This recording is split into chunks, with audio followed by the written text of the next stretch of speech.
최근 교회 안에서 술에 대한 입장이 어떠한 것 같습니까? 개인적인 소견으로는 정말 어정쩡한 위치에 놓여진 것 같습니다. 교회가 지도할 사안이 아니라 이제는 어디까지나 그 개인의 선택적인 사안이라는 그런 의식이 너무나도 많이 강해진 것 같습니다. 이 자리에 함께 하신 여러분께 여쭙겠습니다. 우리는 술을 마셔도 됩니까? 안 됩니까? 안 됩니까? 감사합니다. 예. 안 된다면 왜 안 됩니까? 무엇을 근거로 해서 술을 마시지 말아야 하는 것으로 믿고 있고 지키고 있으며 가르치고 계십니까?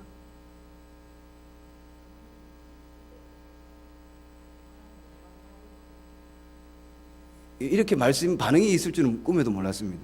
감사합니다. 고신대학교의 이상규 교수님이 이 금주, 이제 술을 끊는 금주에 관한 글을 쓰셨는데 그 글에 의하면은 우리나라 교회사 초기에 성탄절에 술을 빚어서 온 성도들이 나누어 마셨다고 합니다. 안 놀라시나요? 그러나 당시에 활동 중이시던 선교사님들이 한국 교회를 가만히 지켜보니까 우리나라 사람들에게는 술이 전혀 유익함이 없는 해악거리로만으로 판단이 되었고 결국에는 신앙상의 유익과 교회의 덕을 세우는 차원에서 술을 못 마시게 했다라고 합니다. 심지어 1931년도에 우리나라 교회의 찬송가에는 금주가가 들어가 있었습니다. 그 가사 내용이 굉장히 재밌습니다. 어떻게 읽어보면 노래 불러보면 이제 성경적인 것 같고요. 어떻게 보면은 또 아닌 것 같기도 하고 참 재밌습니다. 1절 가사가 이렇습니다. 한번 읽어보시기 바랍니다. 제가 한번 읽어드릴게요. 금수강산 내 동포여 술을 입에 대지 마라.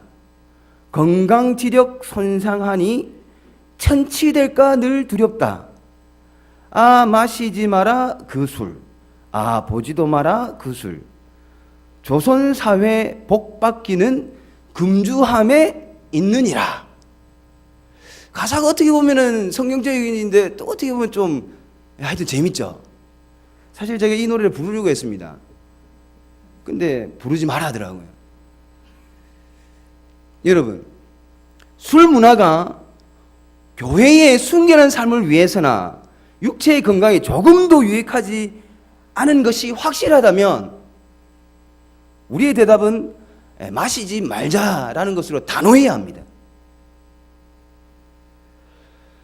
그리고 이 금주 문화는 우리들의 신앙 선배님들이 물려주신 소중한 전통으로 받아서 또 우리 자녀들에게 잘 계승될 수 있도록 노력해야 됩니다. 그런데 우리 실상은 어떤지 한번 되짚어 보자라는 거죠. 겉으로는 안 된다라고 하는데 속으로는 어떤지 모르겠습니다.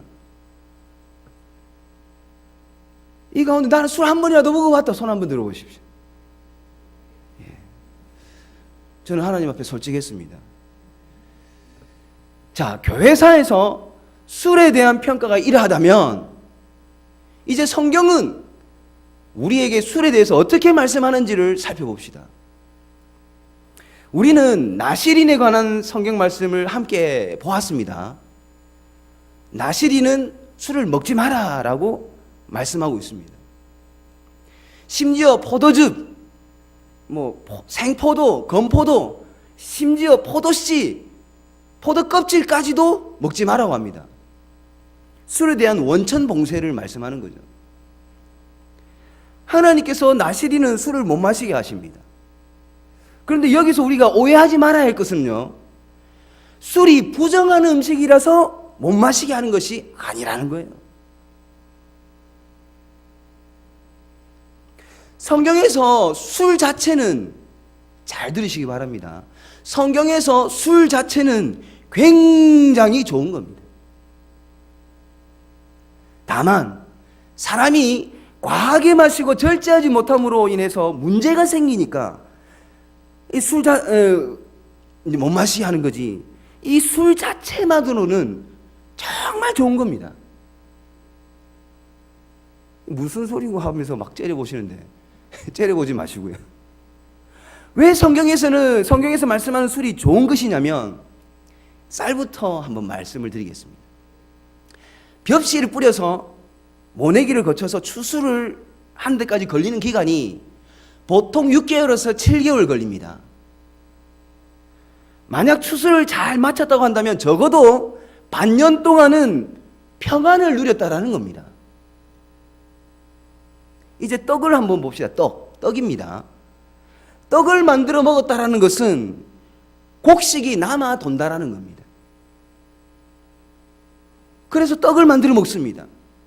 추수를 하는 것보다 더 평화로움이 있기 때문에 떡을 만들어 먹을 수 있는 겁니다. 자, 이제 과일로 넘어가겠습니다. 과일입니다. 과일을 먹게 되면 태평성대를 누리는 겁니다. 과일나무를 심었다고 해서 그 해에 바로 식용이 가능한 열매를 먹을 수 없다라고 합니다. 예를 들면 포도씨를 뿌렸습니다. 이 포도씨가 자라서 포도나무가 되었어요. 거기에서 열리는 포도송이를 먹는 데까지 걸리는 기간이 보통 4, 5년이라고 합니다. 결론적으로 포도씨를 뿌려서 거기에서 맺혀지는 포도송이를 따서 내가 먹었다라면 적어도 4, 5년간은 평안했다는 겁니다. 큰 사건, 사고도 없었고 전쟁도 없었다라는 거예요. 이제 마지막으로 술입니다. 포도주를 마셨다고 합시다. 일단 당장에 먹을 것이 하나도 없는데 포도주를 담갔다는 것은 말이 안 되겠죠. 배불리 먹고도 과일이 차고 넘치다 보니 그 남는 과일을 가지고 술을 이제 담는 거예요.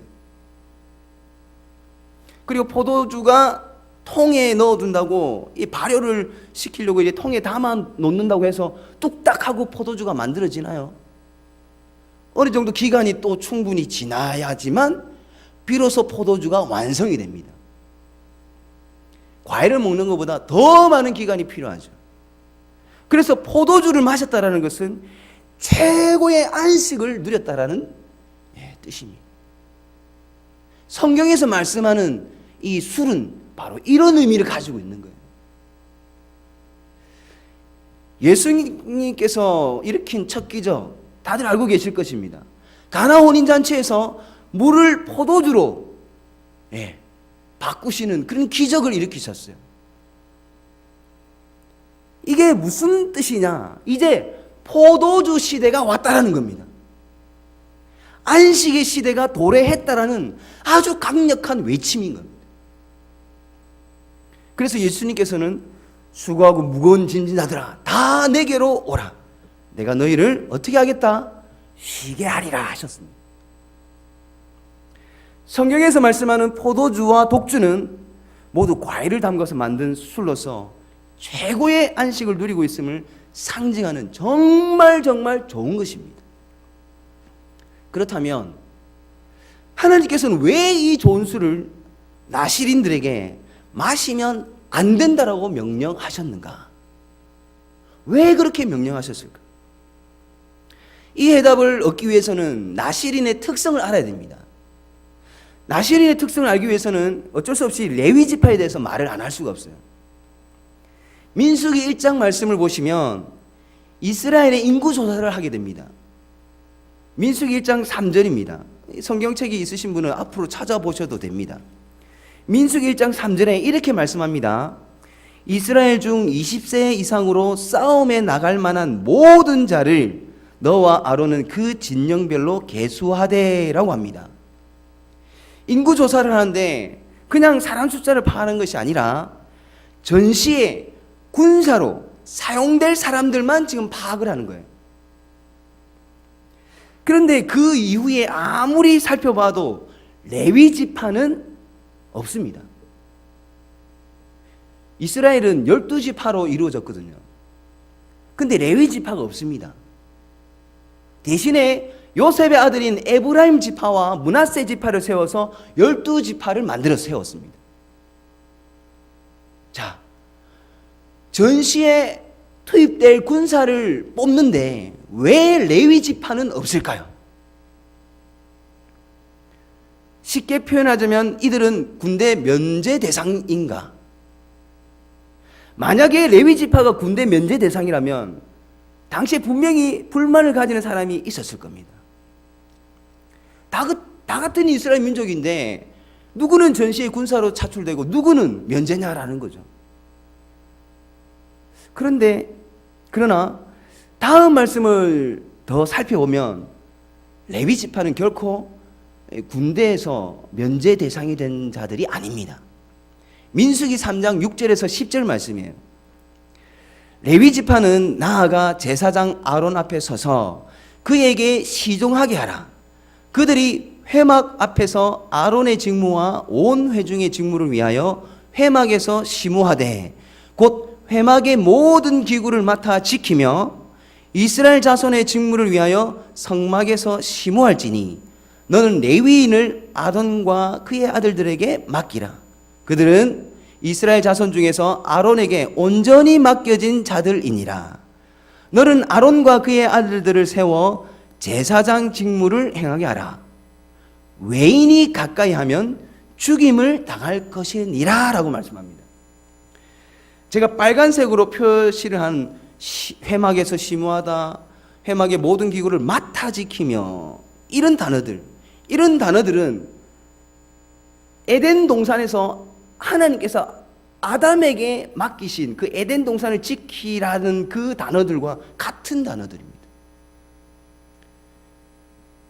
무슨 말이냐면 지금 레위 지파는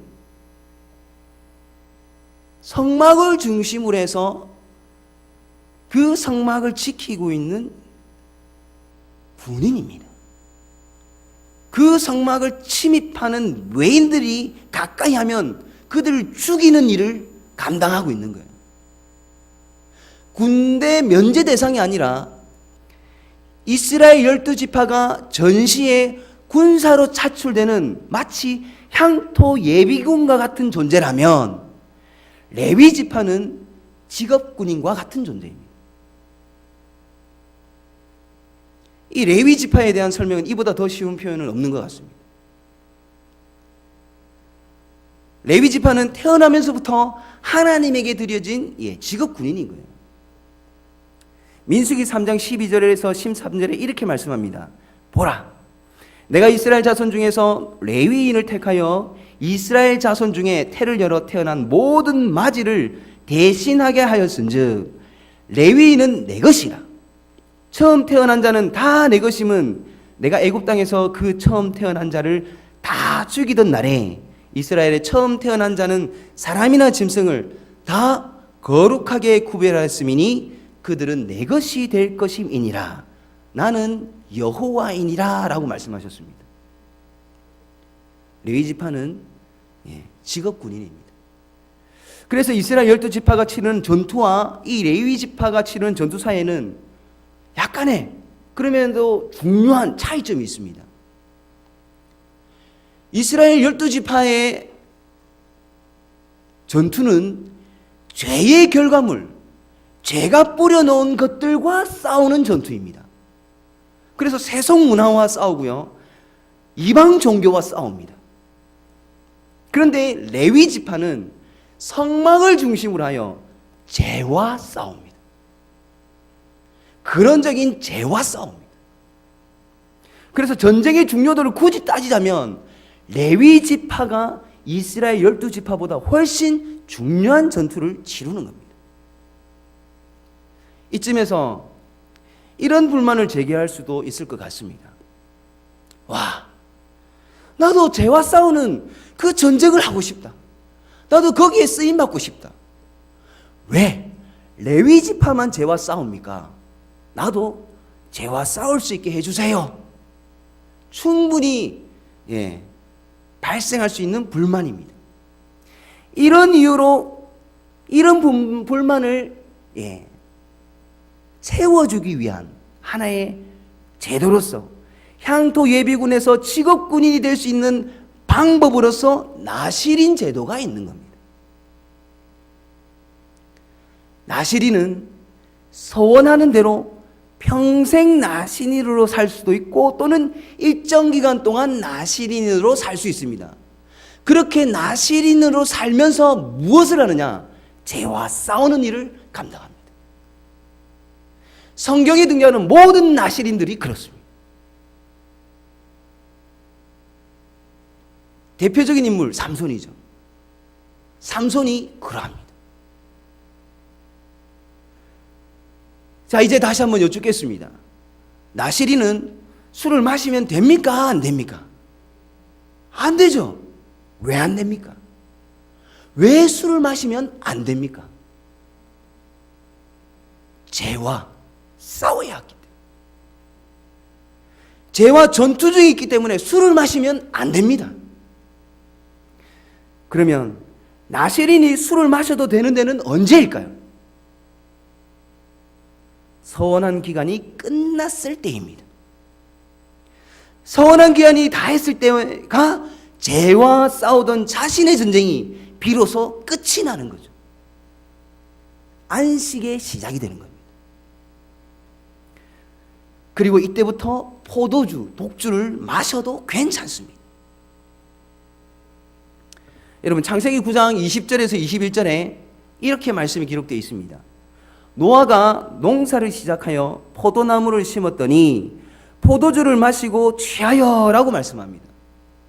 이 말씀을 가지고요, 노아가 술에 취해서 잘했다 잘못했다를 논하기 전에 먼저 알아야 할 것은 노아가 홍수 심판 속에서 생명을 지켜냄으로써 하나님의 사명을 잘 마친 후에 안식을 누리고 있는 중이라는 사실입니다. 노아는 안식을 누리고 있기 때문에 포도주를 마셨고 취했습니다. 노아가 홀로 긴 세월 동안 마른 하늘 아래에서 무엇을 했습니까? 방주를 만들었습니다. 그 방주를 만드는 그 기간이 바로 그때가 노아가 죄와 싸우던 기간이었습니다. 그 모든 사명을 잘 마친 후에 노아는 나시린으로서의 그 소임을 다 하고 포도주를 마셨던 거예요. 여러분, 나시린 중에서도 참 나시린이 계십니다. 예수님이십니다. 예수님은 자기 백성을 죄에서 구원하시기 위하여 이 땅에 사람으로 오신 하나님이십니다. 이보다 완벽한 나시린은 없습니다. 예수님은 십자가에 달려 죽으시기까지 자기 백성을 구원하기 위해서 죄와 싸우셨고 사망과 싸우셨습니다. 예수님은 마태복음 26장 29절에서 이렇게 말씀을 하셨습니다. 그러나 너희에게 이르노니 내가 포도나무에서 난 것을 이제부터 내 아버지의 나라에서 새 것으로 너희와 함께 마시는 날까지 마시지 아니하리라 하셨습니다. 그리고 하루 지나서 요한복음 19장 30절 말씀해 보시면요, 하루 지나서 예수님께서 신포도주를 마신 후 포도주를 마셨습니다. 신포도주를 마신 후 이르시되 다 이루었다 하시고 머리를 숙이니 영혼이 떠나가시니라 하셨습니다. 마지막 죄, 사망과 싸움에서 십자가의 죽음으로 승리하시고 포도주를 마셨습니다. 하루 전날에 말씀하던 하나님 나라가 이때라는 거죠.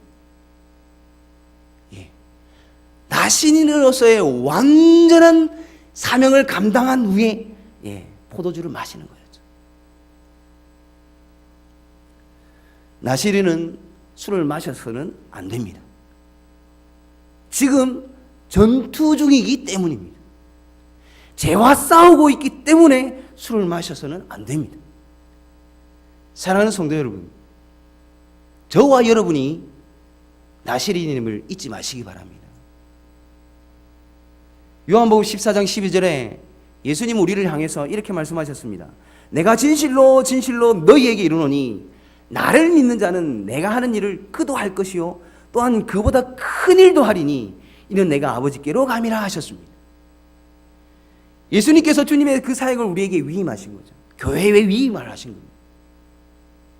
교회가 나시리님, 우리가 나시리님. 더 분명한 말씀이 또 베드로전서 2장 9절 말씀에 있습니다. 너희는 택하신 족속이요 왕같은 제사장들이요 라고 말씀합니다. 우리가 나시리님입니다. 이 정체성을 망각하지 마시기 바랍니다. 몇 주 전에 유치부에서 이 설교를 했습니다. 유치부 그 어린 자녀들에게 물었습니다. 여러분, 술이 뭔지 알아요? 아무도 대답을 안 하고 눈만 껌뻑껌뻑거립니다. 술이 뭔지 모르는 거죠. 그래서 제가 술 먹어본 친구 손 들어보세요 하니까 우리는 아무도 안 들었는데 유치부 아이들은요, 저요 하고 손을 들었습니다. 손 들면 좋은 건 줄 알고 천지도 모르고 이제 손을 드는 겁니다. 그래서 제가 또 물어봤습니다. 함께 사는 가족 중에 술 먹는 분이 계시면 손 들어보세요 했더니 또 저요 손을 듭니다. 근데 이번엔 조금 달랐습니다.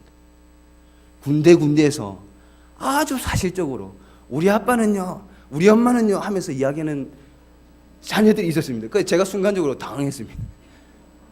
그래서 제가 그냥 빨리 설교를 이어나가서 그 아이들, 자녀들의 입을 닫게 했는데요. 제가 누군지는 모릅니다. 예. 여러분, 한 번 더 여쭙고 이제 말씀을 마치려고 합니다. 우리는 술을 마셔야 합니까? 마시지 말아야 합니까? 우리가 술을 마시지 말아야 한 근거는 무엇입니까? 훌륭한 교회 전통도 정말 좋습니다. 교회 건덕을 위해서도 정말 좋습니다. 우리의 건강의 유익을 위해서도 정말 좋습니다. 그러나 우리는 하나님께 자녀된 권세를 받아 누리는 믿음을 가진 나시린으로 선한 자들입니다. 그렇다면 하나님 중심으로, 말씀 중심으로, 교회 중심으로 죄와 싸워야 하는 이 시대에 나시린이라는 사실이에요. 이 사실을 망각하지 말고 정말 말씀 중심으로 말씀에 철저히 근거해서 우리는 술을 마시지 말아야 할 것입니다. 그러면 우리는 왜 주일날 성찬식 때 포도주 마십니까? 안식일이잖아요. 그때는 안식일이니까 마시는 겁니다.